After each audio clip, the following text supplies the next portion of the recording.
Nuclear को लेकर के कोई बातचीत नहीं हुई, तमाम उन्होंने बात कही, कैसे? नहीं, देखो, ये तो सेना का कोई वक्तव्य हो तो उस पर कोई टिप्पणी की भी नहीं जा सकती है। लेकिन एक चीज सत्य है, वो ये कि जो पाकिस्तान है वो भारत के जो बढ़ती हुई शक्ति है, सैन्य शक्ति है, उससे उसकी जलन कम नहीं हो रही है। या तो उसका जो कहना चाहिए जो उसका फ्रस्ट्रेशन है, या जो चाइना का या अमेरिका का उस पर दबाव है, तो वो अपने वहां की आतंकी घटनाओं को कम करने के लिए या उसको मन को डाइवर्ट करने के लिए वो इस प्रकार के वक्तव्य देते हैं। उनके वहां आज भी आतंकी गतिविधियां चल रही हैं और आतंकी गतिविधियों को खुद वहां की सरकार प्रायोजित करती है। इसलिए भारत सतर्क है और भारत सक्षम है।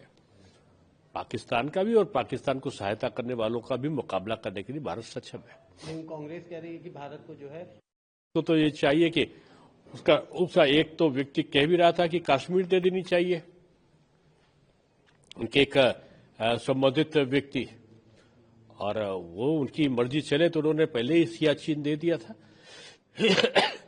पहले ही उन्होंने तमाम प्रकार का बांग्लादेश और भारत का पाकिस्तान का बंटवारा करा दिया था। अब वो भारत है जो एकजुट है और जो जवाब देना जानता है। देश के साथ साथ धार्मिक आस्था कोई भी व्यक्ति बर्दाश्त नहीं करेगा। प्रभु श्री राम को लेकर के कांग्रेस के देखिए, जैसे जैसे चुनाव आता जाएगा, विपक्ष के नेताओं के दो शिकार होंगे। एक तो होगा सनातन और दूसरे होंगे प्रभु राम की आस्था।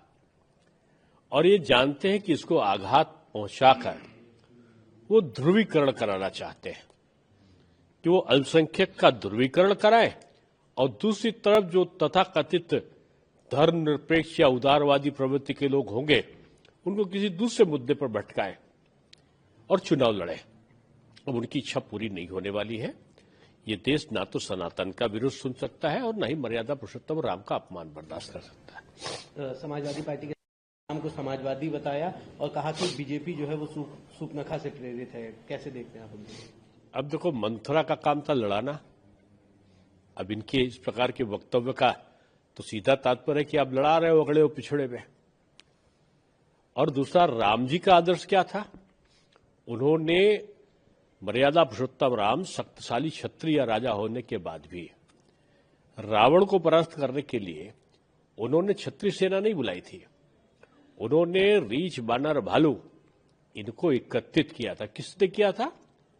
भगवान मर्यादा पुरुषोत्तम प्रभु, अगर इस समाजवादी पार्टी की भाषा में कहो तो क्षत्रिय राजा, यानी अपर कास्ट के व्यक्ति ने सारी जो नीचे की जातियां थी उनको एकत्रित किया और फिर असत्य पर सत्य की विजय की स्थापना करी।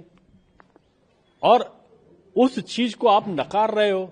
आप कहीं अगड़े को पिछड़े से लड़ाते हो, पिछड़े को अनुसूचित से लड़ाते हो, कहीं दलित को आप आदिवासी से लड़ाते हो। तो ये विग्रहकारी सोच के कारण समाजवादी पार्टी भी अब अपनी सबसे बड़ी पराजय की तरफ 2027 की ओर बढ़ रही है।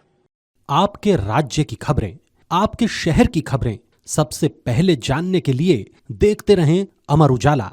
चैनल को सब्सक्राइब जरूर कर लें और पाएं हर अपडेट।